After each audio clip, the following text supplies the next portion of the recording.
Okay, thanks for coming. It's good to be here, and I actually mean it when I say that for once, because as a comedian, as an unknown comedian, we spend most of the year doing like 5-minute open mic spots around the city, and I'm actually too interesting to express myself in 5 minutes, so I need a full half-hour canvas to paint my genius on. Like, you wouldn't get Michelangelo in to do your bathroom, would you? That's all I'm saying. Just getting the audience on my side with some unwarranted arrogance right off the bat there. But the thing is, I like to sometimes go to dark places in my comedy. I like to go on a bit of a journey, not just for the sake of it, for the sake of being edgy, but I like to explore some dark territory, maybe learn something, and then bring people back. And it's really hard to do that in 5 minutes. It's like just enough time to go dark, but not enough time to get people back from there. And it ends up being like, imagine if The Shawshank Redemption ended with Andy being attacked in the shower. If that was just the end of it. That's what seeing me do comedy for 5 minutes is like. So this is my second festival show now. My first was called Infinite Love. It was all about love and forgiveness, and I talked about Hitler a lot because I wanted to use him as an example of like the worst person that we know of to prove how for forgiveness to mean anything, we have to extend it absolutely unconditionally to everybody without exception. Apart from ex-girlfriends, obviously, I should have made that clear at the time, and I didn't. So this is a follow-up show about how it's okay to hate exes, okay? That's pretty much what this is. When I say exes, by the way, I mean people that dump you, okay? Like, I'm not going to hate somebody just because they don't meet my standards. I'm not that much of a dick, but the people that leave you feeling heartbroken and rejected, because being dumped is like, it's like the worst argument that a couple can have, because at the moment that you split up with someone, when you get dumped, if you wanted to break up with them, you would have already done it. So at that moment, it's basically like a disagreement where your side in the argument is, well, I love you and physically desire you, I want a relationship with you, I want to go to sleep with you every night and kind of entwined with your bodies so that we're kind of subconsciously aware of each other in our dreams, and I want to wake up in the morning and you're there, and we spend every day together, and I want us to know that we're all like a long-term commitment. If one of us gets a job in another city, we'll figure out a way to make that work somehow, and we'll be together. We'll just always be together. And if we have problems, because everyone has problems, okay? Everyone has problems. All couples have problems. That doesn't define you. What defines you is how you communicate and how you deal with it. And if you communicate, and if we put our cards on the table, and if we just communicate, then we can deal with our issues. And there's no reason we have to split up, and because I want to stay together with you always. And I want to be like a tree.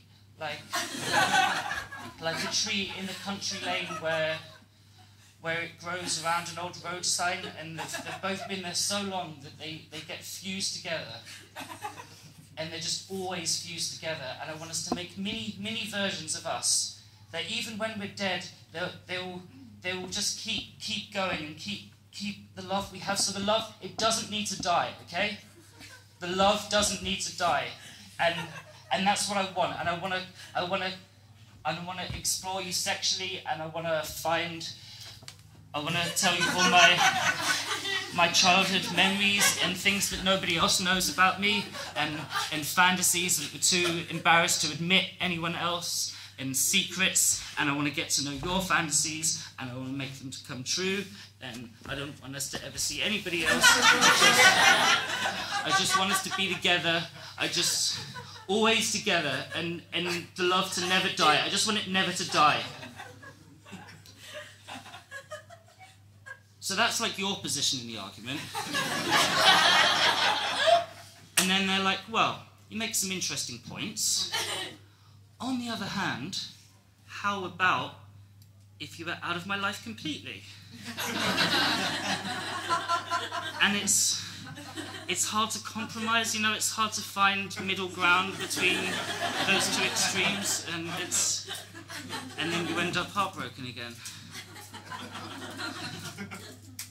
Do you ever try to sleep with someone while they're in the process of dumping you?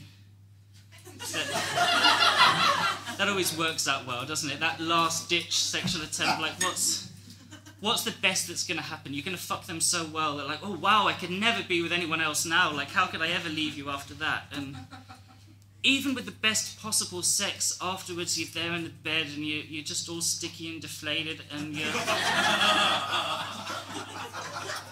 you're trying to...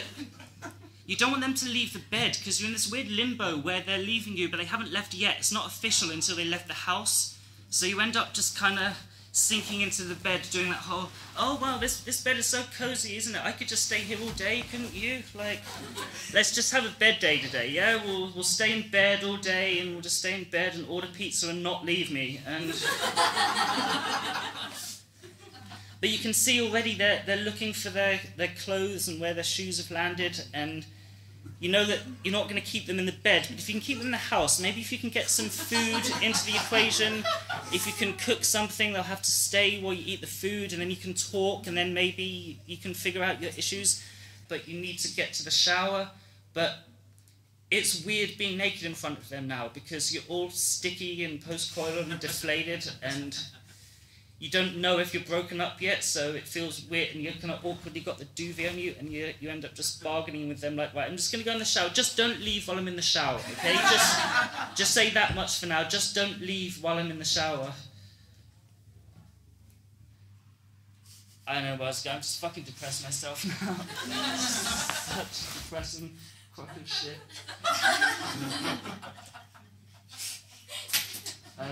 Can you just, like, give me a few minutes? Just give me, like, 10 minutes, okay?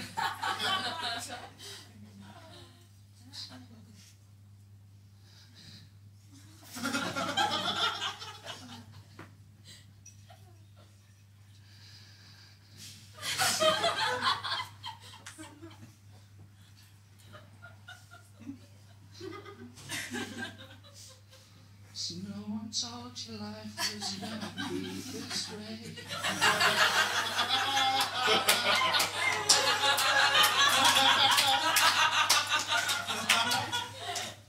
Job's a joke, love life's GLA. Feels like the always stuck and sinking here.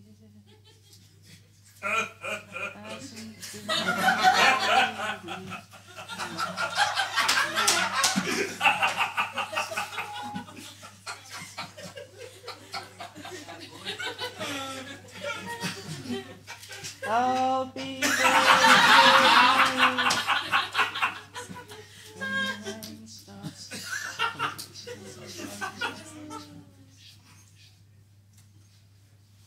I think what my problem is I always say I love you too soon into a relationship, and you can't do that. It is too much pressure. I think saying I love you too early into a relationship is kind of the equivalent of peaking emotionally 5 minutes into a half-hour comedy show. Doesn't leave you with a lot of places to go after that, and people don't know you, they don't get what you're about yet. Maybe they would like you, but you've made them decide whether they like you too quickly, and it puts too much pressure on that you can't live up to, you know? There's nowhere to go after it. I got dumped by fucking MySpace. Retro.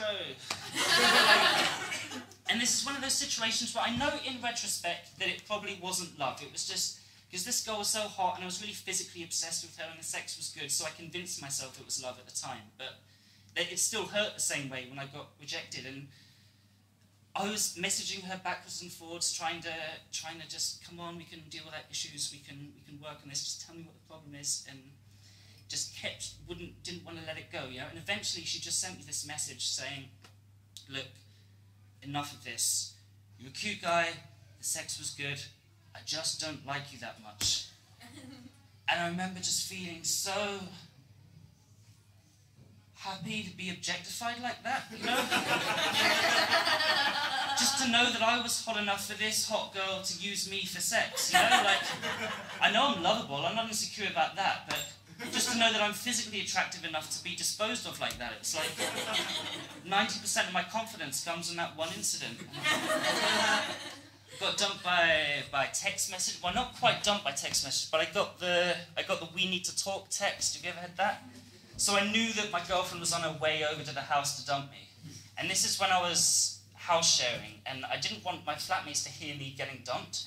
So like the half hour she's on her way over to my house, I basically spent at my record collection trying to choose which album to sacrifice to be like the soundtrack to me being dumped, to drown it out. And I ended up going for the first Coldplay album, because it's not as bad as their later albums, but I knew I could live without ever hearing it again. Totally backfired, because now it's in every movie trailer and commercial out there. You know, I have to fucking hear it 6 times a week. Again, it's just the fucking ego getting involved. Like, we think it's love, and then we realise it's our sexual ego. Because even something as basic as getting off to porn can be hard for those reasons. Because I always liked looking at Asian porn, but I could never come to it until one day I slept with an Asian girl in real life. And then it was like unlocking an achievement in a video game. You know? Like, congratulations, you have now reached Asian level. And then I could get off to the porn because it was within my sphere of experience. You know, I felt like I could relate to it. And they're trying to do that with porn now, make it more relatable. Have you seen the POV porn they have? Like, that's with the handheld cameras, so it's filmed by the guy doing the fucking? So you get to like look down and you're supposed to feel like you're the one having sex, or it doesn't. You know, you're just looking down and going, that's clearly not my penis. You know, it's the wrong colour for a start. And all the porn sites now, have you noticed how they've all turned into Amazon, where you've got the video preview, like the video you're watching, and then 6 video previews at the bottom of the screen, like customers who jerked off to this, also liked. And then before you know it, you're like 6 fetishes deep into something that you didn't even know turned you on. Like, I went to clear out my browser history a couple of weeks ago, and yeah, and I noticed that there was pretty much all beach-related porn in there. And I'm like, wow, I've been looking at a lot of beach porn lately, like dodgy voyeur videos of people sunbathing, or people fucking on the beach, or just anything that's said on the beach. And I'm like, where did I get this beach fetish from that I don't remember having? And I had this random flashback to being 13 years old and seeing a topless chick sunbathing on the beach, which were like the first tits that I'd ever seen in real life. And it kind of felt like meeting a celebrity, you know? Or have you ever been to like a famous landmark like the Eiffel Tower or something you've only ever seen photos of, and then one day you're in front of it in person and you're like, wow, there's the thing, like actual tits. And but that was all I had for 4 years till I lost my virginity, age 17. Just that one image of tits to fucking fixate on, you know? Like, that's how my sex life began, was with deprivation and inadequacy, you understand? That's how it started. I had sex on the beach when I was 23 in Denmark, and afterwards my girlfriend said to me, wow, that's the hardest you've ever fucked me. And I was like, yeah, that's because I was proving my masculinity to the memory of a stranger 10 years ago that had nothing to do with you. I didn't say that, obviously, you know. I said, no, I love you, that was wonderful. But fucking ego getting in the way again. Losing virginity is all about ego. It's supposed to be this romantic thing with your high school sweetheart that has been built up, but it's all just, the second our dick successfully gets into a vagina for the first time, we're just like, right, that's in, that counts, okay, that counts. Somebody could walk in now, shoot me in the head, I wouldn't die a virgin, that's all that matters, that's all I'm getting out of this. And it's not supposed to be like that. This was like the Britpop era in the UK, this was 98, and my favourite album was, it was called Attack the Grey Lantern by a band called Manson. Oh. And you know the record? Yes. Yeah. Did you have it on CD or cassette? CD. Okay, the CD version, you can verify this, there's a hidden track at the end of the album, isn't there? Yeah. It kicks in after about 20 minutes of silence after the last track. Mm-hmm. But I only had it on cassette, which doesn't have the hidden track. But me and my girlfriend were both big fans of the album, and she had the CD version, I had the cassette. We were at her place, making out, listening to the album finished, started to have sex for the first time. At the exact moment of penetration, all this beautiful orchestral music just kicked in out of nowhere. Yeah. But the thing is, it conditioned me to expect that, you know? There's no music anymore. There's no music anymore. Because about a year after I lost my virginity, I had my first orgasm, which was an interesting way around of doing things. Let's talk about the mystery of the elusive male orgasm, shall we? let's talk about pre-cum. I feel like we're all friends now, aren't we? We know each other well enough. We can have an honest and frank discussion about pre-cum. So, when a man and his penis love each other very much, they decide to explore that love physically, then they might start with some gentle touching and caressing. You know, this happens, believe it or not. And after a while of doing that, if there's no lubrication coming from an external source, then the penis will produce a small amount, not a lot, just like a little sample sachet you might get in FHM, you know, just like that amount, just to ease the process along. And I thought that was an orgasm. So when I was a teenager, I would just jerk up until that happened, and then go, oh, okay, that's that done, and I just stop, go about my day. Like, yep, knock that off my to-do list. I'd be like the smug kid at school, like, wow, wanking's really overrated, isn't it? Like, don't know what all the fuss is about. And then one day I was just like, yeah, I wonder what would happen if I just kept doing this. Half an hour later, I'm like, okay, now I get it. Now I get why everyone likes this so much. And I'm really good at it now, don't get me wrong. Like, I'm great at sex now, I always have an orgasm. And really quickly, too.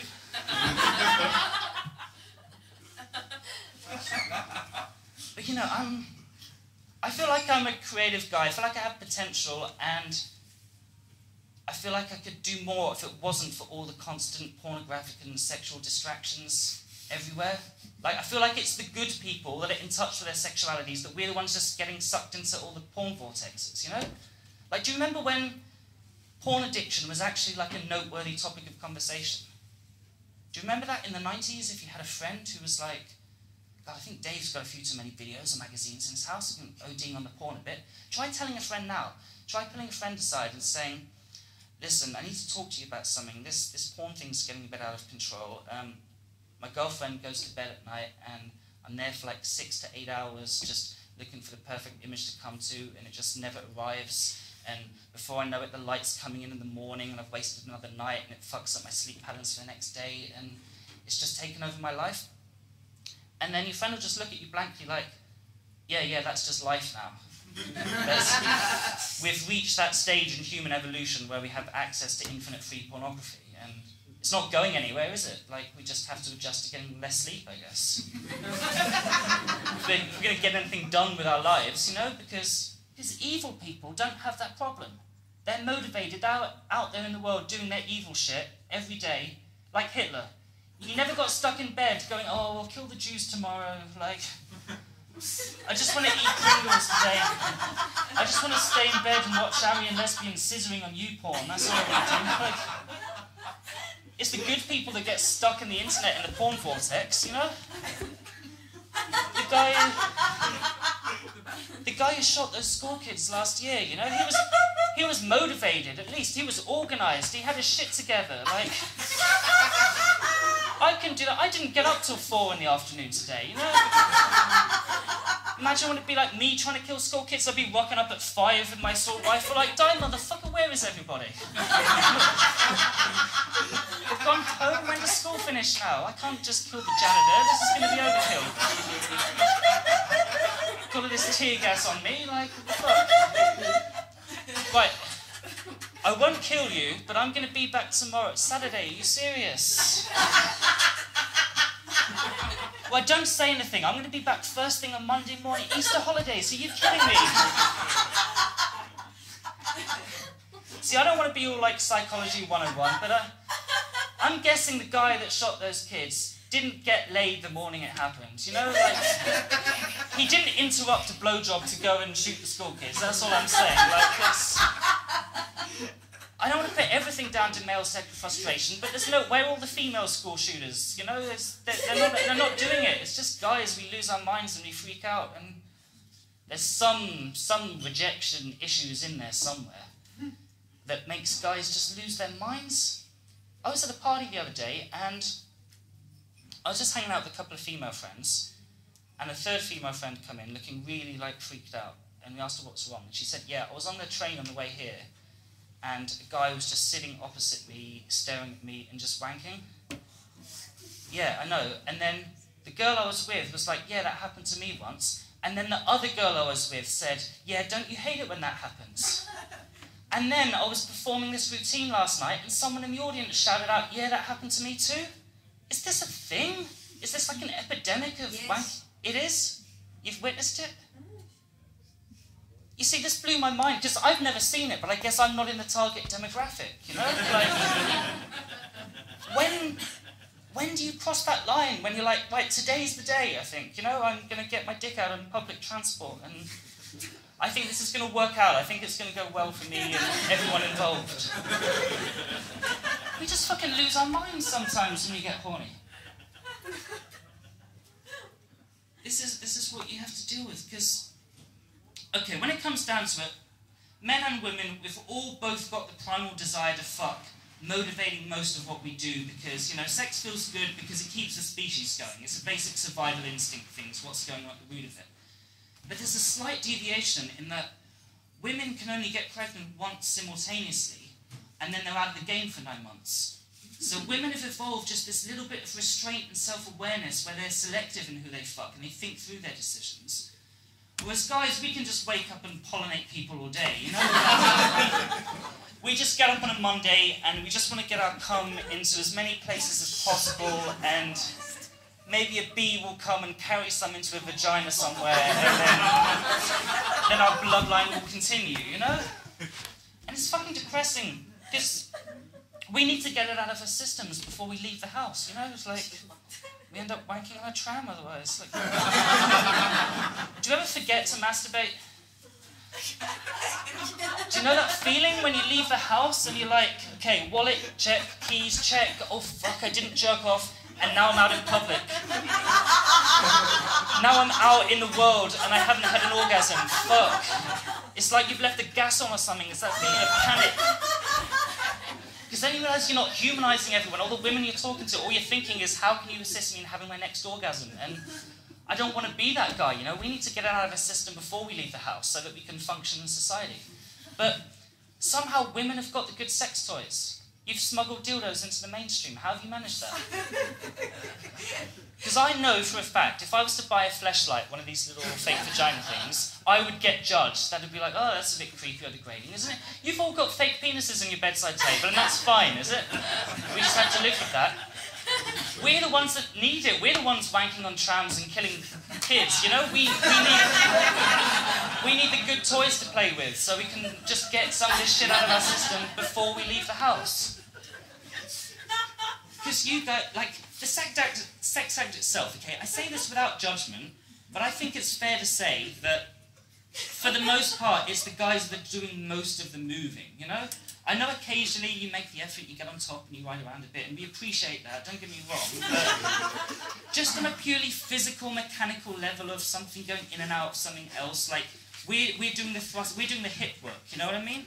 Like, we're the fuckers, if you will, and you're like the fuckies. And that means that when you masturbate and you use the dildos on yourself, on, you know, leaving aside emotion and love and all that stuff, I'm just talking about the sexual sensation. The sensation of a dildo going in and out is still relatively similar to being fucked. But when we masturbate, we're not fucking our hands. You know, we're using our hands or the fleshlight or whatever, and that's moving. And it doesn't give us that fix in the hips, you know? Like, of having fucked something. That's what we need to do. We need to fuck something before we leave the house if we're going to function in society as, like, normal people. Well, we need the good toys. We need, like, I don't know, some kind of, like, a little box about this high, like a vagina painted on it or something. You know? Something that we can clamber onto and actually fuck. So we can come from our hips, you know, and our fucking hip pelvic muscles feel sore. And I think if we spent more time fucking these vagina boxes, then we wouldn't objectify women so much. I think that's how it works. I've seen this logic.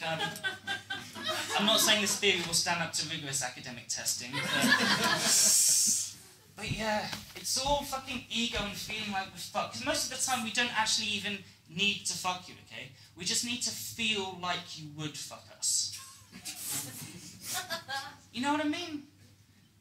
Because once exes break up with us, and then just that sexual rejection, but with exes we know that they did fuck us, at least, you know? We know we're good enough to be... Hey, by the way, I've worked out how to stop hating exes, by the way.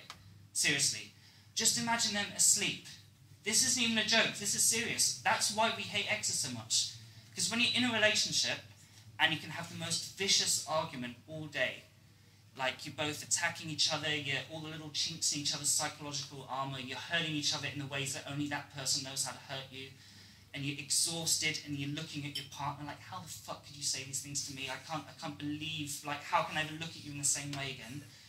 Eventually, at some point in the day, you run out of energy, they crash out in the bed, and you're just looking at them all asleep and childlike and angelic, and you're like, no, how could I ever hate you, you know?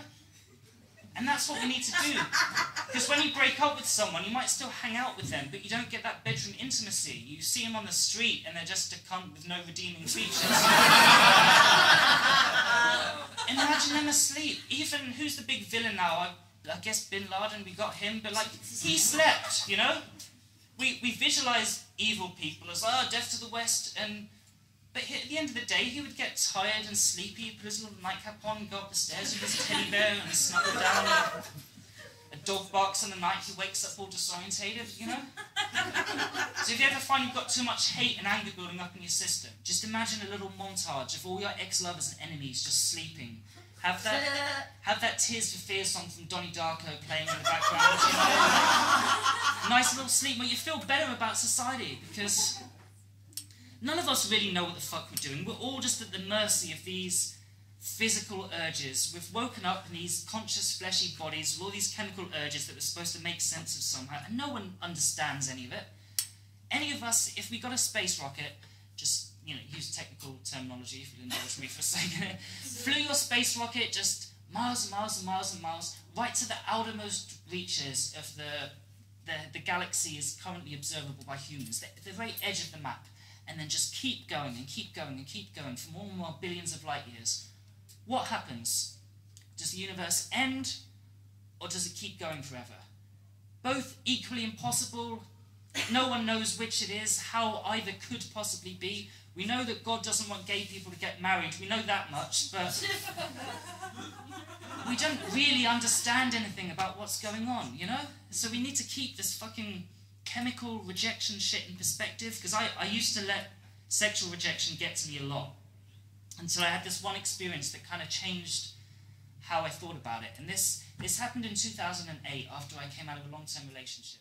It had been like a sexless relationship for a long while, so I just kind of wanted to meet someone and get laid. I met this chick on a dating site, but I ended up really liking her.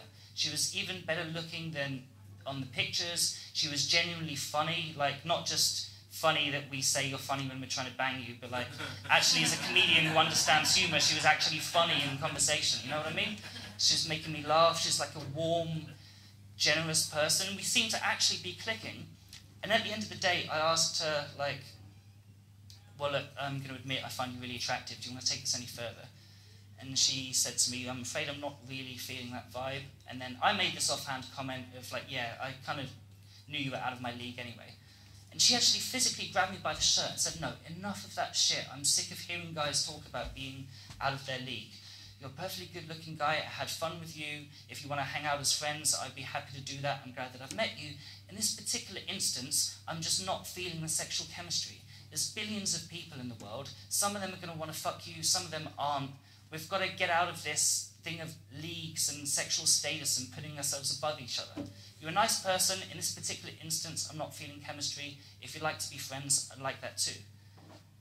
And that really changed my perspective, because I didn't feel rejected after that. I just felt like I'd met a nice person. But the main thing about this chick is that obviously she doesn't exist, because...